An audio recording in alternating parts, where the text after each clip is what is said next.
Welcome to our PinstripeChronicles podcast. I am Tats. I am here with Donald. Donald is having a couple of audio issues at the moment, I believe, still. And it was just one of those games last night that if there was ever a frustrating game this season and an unnecessary loss, last night was it. Clay Holmes, we've put a lot of faith in, a lot of trust in as a fan, and he just did not have it. And what made it even worse is the way that Cole was able to dominate in that game, the way that he should have against a team like the Reds. We had a lot of other things going on. The offense after the 3 runs was just completely absent. Hicks got, everything got screwed up. Why Judge was not starting was a question. I know they're trying to work on some lower body soreness with him, trying to give him as many off days as they can now, rather than losing him for a long period of time. And, Hicks comes out, he gets the foul ball off his shin. He has to leave the game. Gonzalez comes in, which is very hard to do, coming in the middle of an at-bat. So he wasn't able to keep that inning alive. I really can't fault him on that. And it was just one of those, it really was one speechless reaction. Because I don't know how to put that to words. And just the frustration of the loss. You cannot lose when you're up three runs in the 9th inning. That should be a lock for this bullpen, especially against a team like the Cincinnati Reds. And it was just really disheartening to see that loss. I don't think any Yankee fans slept well last night. And it leads to show, all right, we have Severino on the mound tonight. We'll see how that goes. But trying to get Donald's audio worked out. Hopefully he'll shoot back on and everything will work itself out. He's been traveling. Originally, if some people don't know, Donald lives out in Scotland, overseas, and he's been in the States for a while, and he's been in hotels. So he might be having an issue with the hotel Wi-Fi or whatever. But I digress on that. That's not the point of the show. The show is to break down the Yankees and just how terrible they were yesterday. It was just really bad. The offense just couldn't get it going. You got to put up more than 3 runs against that pitching staff. There was a point that was mentioned that they were able, a lot of their wins have been late innings. Donald, did your audio up? Yep. Yeah, there you are. All right. They didn't come here to hear me talk for a half hour. So, all right, let's bring this back to reality now and do the show that everybody does like to listen to, and that's us going back and forth with each other on different parts of the game. I want to really focus on that 9th inning because that was just unacceptable, completely unacceptable. Is the bashing on, and all the trash talk on Holmes acceptable to a degree? You're the guy that we're leaning on, so we don't have to deal with Chapman. But I mean, it was a meltdown. I mean, it's a meltdown. It's been a meltdown on a daily basis. It's been a meltdown on a daily basis at the moment. Yeah. Every game seems to be a meltdown. So, no, listen to Holmes. I'm not going to criticize Holmes because he's not given up a run all year, apart from the start of the year. So, I mean, he had a 0.50 ERA going into the game. I guess you're due one bad outing, but the manner in which it fell apart, hitting batter after batter after batter. I mean, it was a complete meltdown. Mm-hmm. Wandy Peralta did a great job coming out of the pen. He got the first 2 outs. In fact, the second out should have been a double play. I'm not quite sure why Trevino didn't throw to first. I don't know. I think because of the way that whole inning went down, it almost seems like they had just like that mental collapse where it was just that split moment. It happens, but it can. We all know that the games like this are going to happen. We accept that. There's going to be, the pitch is not going to, is not going to have it. A field is just going to have, mental collapse and not think instinctually. It can't happen against the Reds. I think that's what's making it more frustrating. I think it's combined with the Red Sox meltdown, Yeah. 2 games in a row, plus this. There's 3 straight meltdowns. This one was weird. So yeah, Wandy Peralta got the first out, ground out to the pitcher. He got the first out, did well, threw it home, perfect, went out. Managed to somehow get exactly the same situation, second out. And Trevino had all the time in the world to throw to first. For some reason, didn't. But you still got the second out, and then Wandy threw a bad pitch, and that was it. Game over. What a freaking meltdown, man! Against the Reds. Against the Reds. The bottom of the ninth wasn't any better. The double play. Judge only getting a walk, which I actually thought they would have intentionally put him on. Mm-hmm. Because one swing from him, now you have a tie game. So it didn't seem like they wanted to give him anything good to hit, but Judge didn't help himself either. So that was just as ugly as it gets. That ninth inning, I just want to erase from memory. It was that freaking bad. And I'm trying to compose myself on Roku here for Northeast Streaming Sports, but it's taking everything I have not to just explode and get a little vulgar. So I'm really trying. You're doing well. You're doing well. All right, so let's get away from the ninth inning for now. Let's talk about Garrett Cole. Now, 10 Ks, it was just unbelievable. It was that's the outing that we needed from him against this team. Especially coming off of his last start really wasn't that sharp against Boston. It is what it is. It was just a wasted outing from him. The offense didn't help either. You should be able to put up more than 3 runs. Hicks going down, which we all knew he was going to go on the IL at some point. It just really sucks that that's how it happened. Because he was contributing over the last few weeks, and he was putting up good at bats. He was pulling himself out of that hole that he put himself in the beginning of the year. So he wasn't tearing the cover off the ball. I'm not going to try to really put too much sugarcoat on it, but he wasn't embarrassing himself like he was in the beginning. He was playing a lot better. He was certainly contributing. You hit that grand slam off the second baseman against Pittsburgh. Hit a couple of home runs. Yeah, he was better. I'm not going to miss him though. Who do you think is going to be? What do you think would be the move for that? Because Rob had tweeted out that he thinks that this is the perfect opportunity to call Florial back up. And I agree with him 100%. I think Florial should be called up if Hicks has to go on the IL. What about Andujar? I think with this state going into the All-Star, with the All-Star break, we got Boston coming in right after Cincinnati. I would feel more comfortable because of his defensive abilities in the outfield over Andujar. Yeah, but Andujar's got a proven bat. Florial's not exactly proven that he can hit at the big league level yet.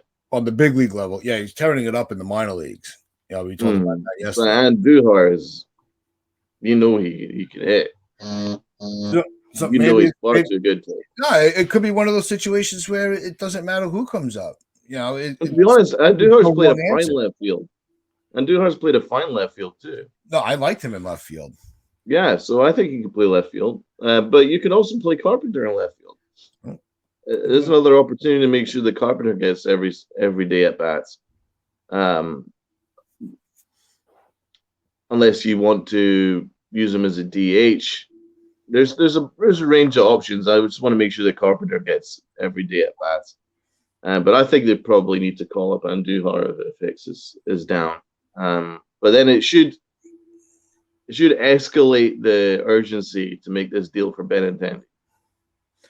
I think that does amplify the front office discussions of what to do. I do believe that.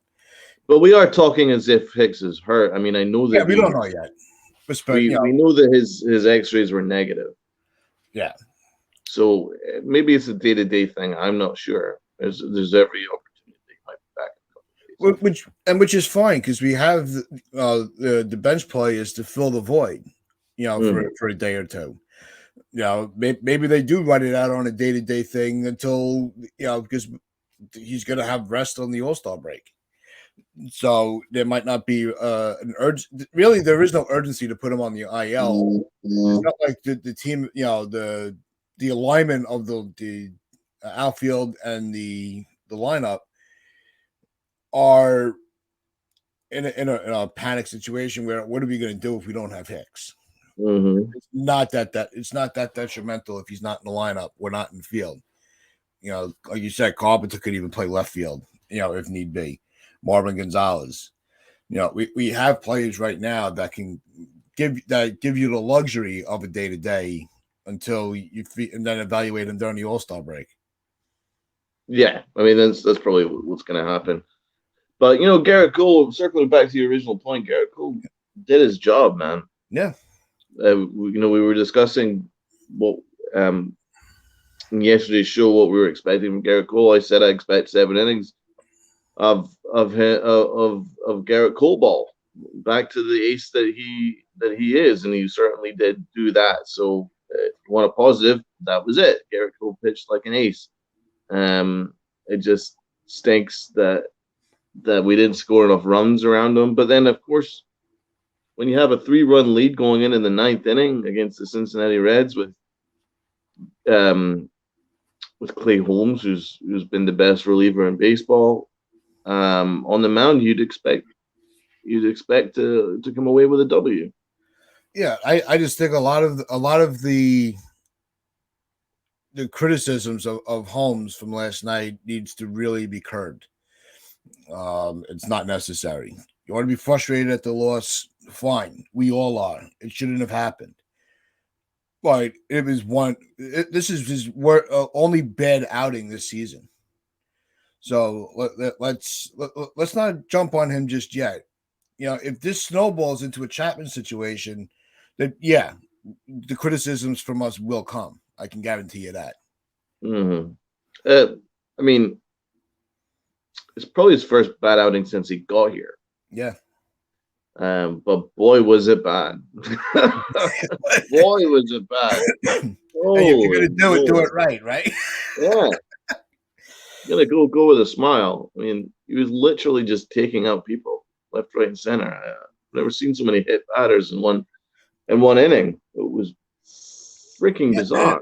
I just couldn't figure out if it was, he wasn't getting the right grip, if it was his release point. There was just so many different mechanical things that were going wrong. There was no rhyme or reason to it, and there was no explanation for it. Nope.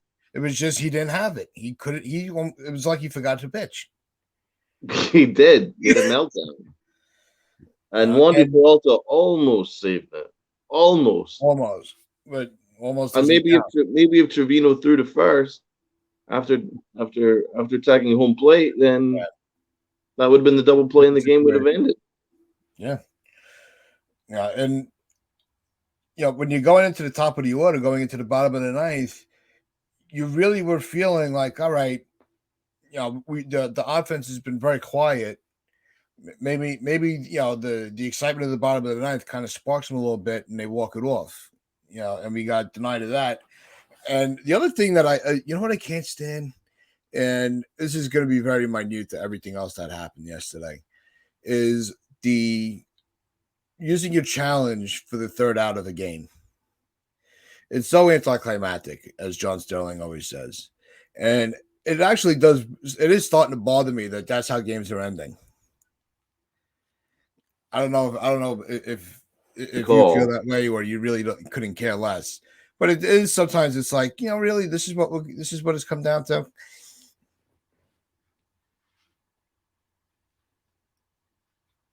You there, Donald?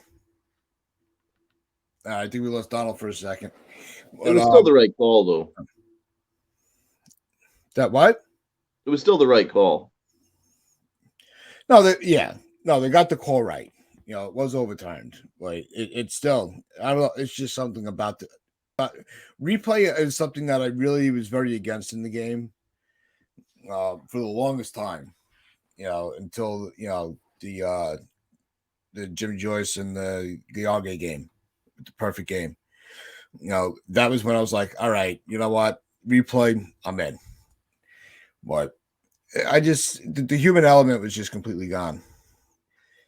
Mistakes happen. We saw, Holmes had his mistake. He doesn't get to, do it over again. But, I didn't mean to hit him. I don't know. I'm so flustered over yesterday. I'm rambling now. Yeah, you're just spitballing. I don't. There's no comparison between what Clay Holmes did and the final out being referred to video. It was the right call.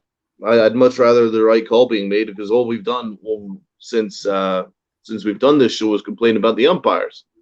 So if that happened to us the other way around, when we want to, you're right. Of course. So it is what it is, man. Blame Torres. It's as simple as that. Don't grant him a double play. Yeah. I mean, he did his best to hustle down the line. I can't tell him that he didn't try, but you know what? Having Torres come up in that at bat, going 3 for 3 with the walk, my man, I said, this is the at bat he's going to make it out.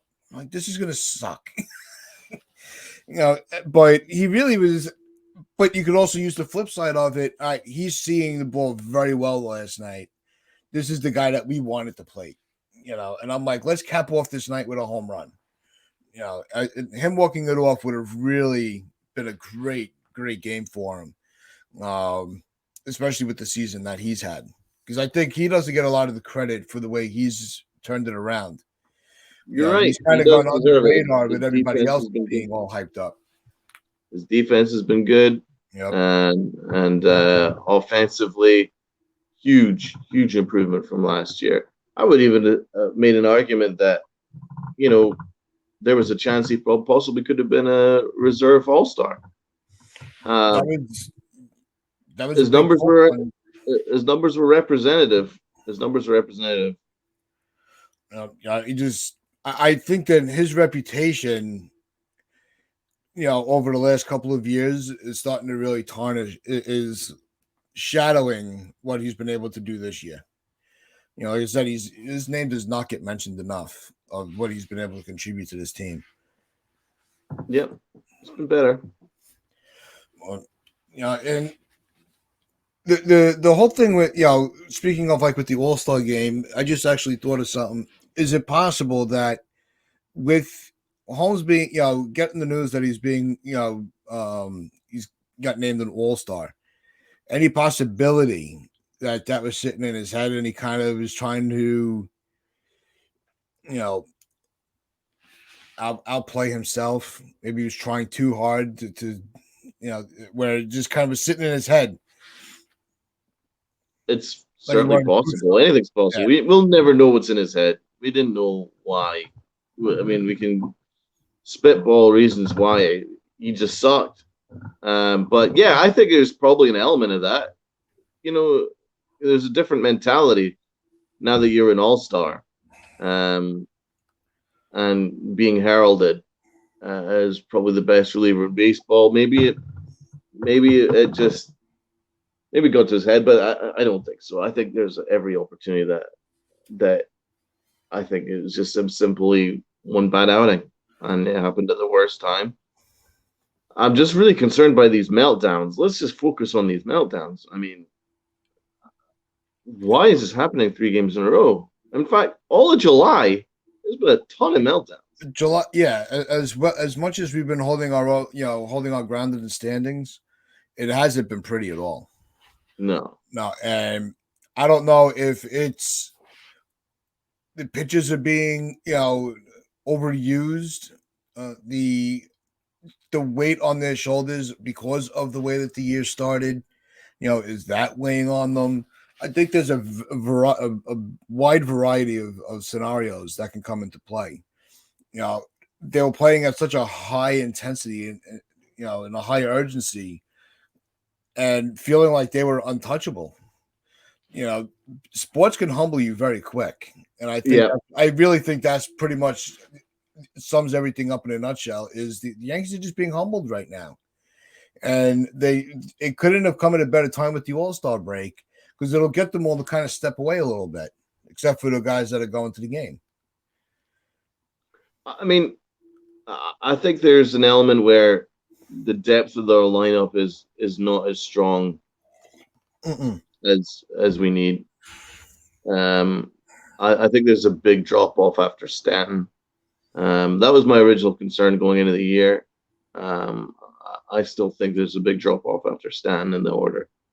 And then when you have IKF who's had a below average year at shortstop. Donaldson has been below average offensively at third. The trade's actually not worked.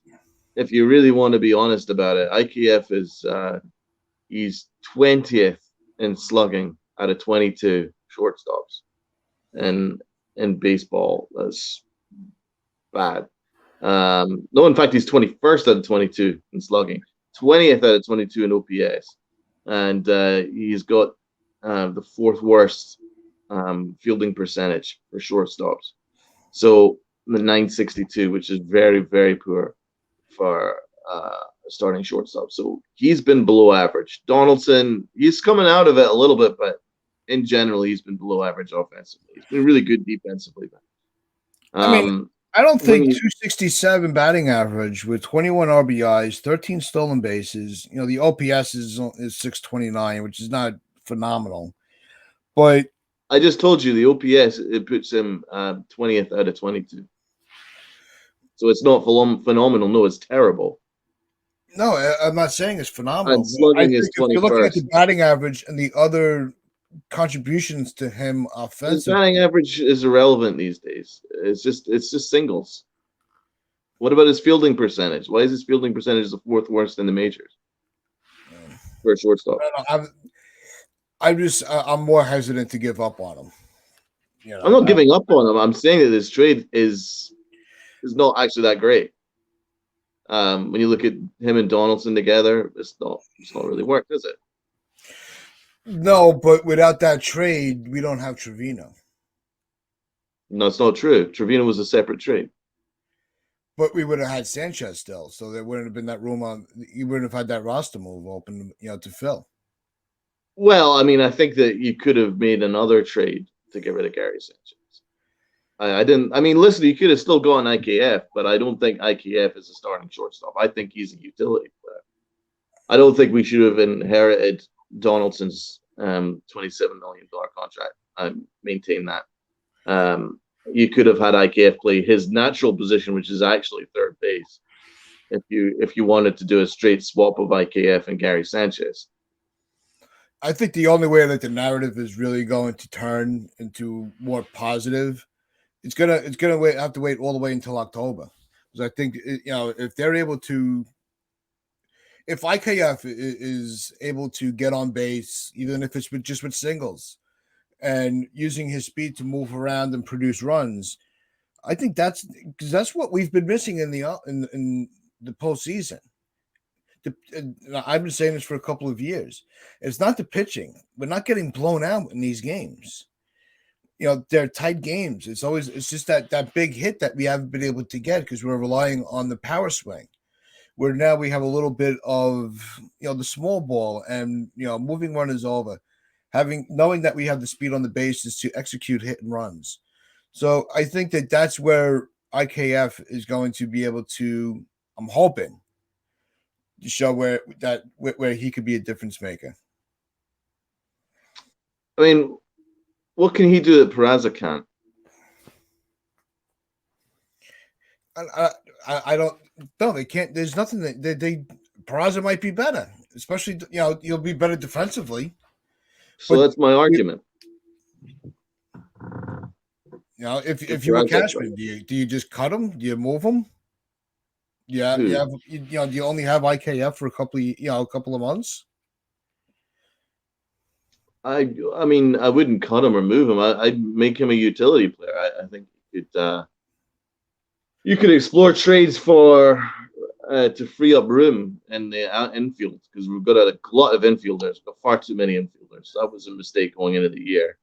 I just maintain that IKF is a utility player. I think he's a third baseman / backup shortstop or a platoon shortstop. I just don't think he's an everyday player. I think he's proven that this year he's not an everyday player. No, I think that, not that IKF was bad in the trade. I think the one thing you could look back at, and like you've said, and we said in the beginning, was the Donaldson move. Yeah, I think that's what's tying up the infield right now, is because you can't turn that player to somebody else, because nobody's going to want to take the money unless the Yankees eat some of that money just to get him off the roster to make room to move Falefa over to third and bring up Peraza. Yeah, I mean, listen, Donaldson's had a better month of July. He's absolutely piling on the RBIs in July, but prior to that, not a lot happened with him. I don't think it was a sound investment, sound use of money, but it is what it is. We've got the team that we have right now. I was just mentioning IKF because the lineup isn't the deepest at the moment, so we definitely need to add another bat. But a lot of this comes down to why Joey Gallo has hurt this lineup, because he should have been a middle of the order bat providing 30 home runs, but instead he's providing 300 strikeouts. So and you can't even play him every day. So that's why we definitely need to get another bat in there. And if we do, then Donaldson's not going to be an issue. Donaldson will be an absolutely fine guy to have towards the bottom end of the order, and it'll be fine. But until then, we definitely need to add a bat. I think Gallo is the one that's really. I think that's the handcuff. Gallo is. That's what I just said. Yeah. Yeah. No, I'm agreeing with you pretty much. Yeah. For a change. Usually we'll get into some, healthy debates. But no, that one I got to agree with you on. I was trying to find a way to really, because one of the things I think why I hold on to and I try to defend Falefa is when Cashman locks onto a player, he doesn't let it go. And Cashman has his ego where he doesn't like to be, he doesn't want to admit that he made a mistake. So he's going to ride Falefa until, the off. I think it's going to be here till the off season, and then he's going to make a move, make a decision with either Peraza or Volpe, depending on how the process is going down in the minor leagues. So that makes sense. But I like it. Don't get me wrong. I like IKF. I just don't see him as an everyday shortstop. No, but he still does provide a part of. He brings an aspect to the team that we haven't had. Yeah, he brings that speed on the base. Argument. He distracts the pitch. He'll distract the pitches when he's on the base. So he's the I mean, I wish he'd steal more bases. But so do I. I want to be a little more aggressive. Yeah, I'd agree with that. But I mean, I like him. I just think that his ideal role would have been a third baseman / shortstop. He maybe just could have platooned with Peraza. Or Gio Urshela. I don't think there's any reason why we should have gone rid of Gio Urshela. Yeah. Well, hopefully tomorrow we'll be coming in with a Yankee win, and it'll be a little more of an upbeat show that everybody likes to enjoy. But this is Northeast Streaming Sports. This is the Pinstripe Chronicles, where you pinstripe your pride and play hard.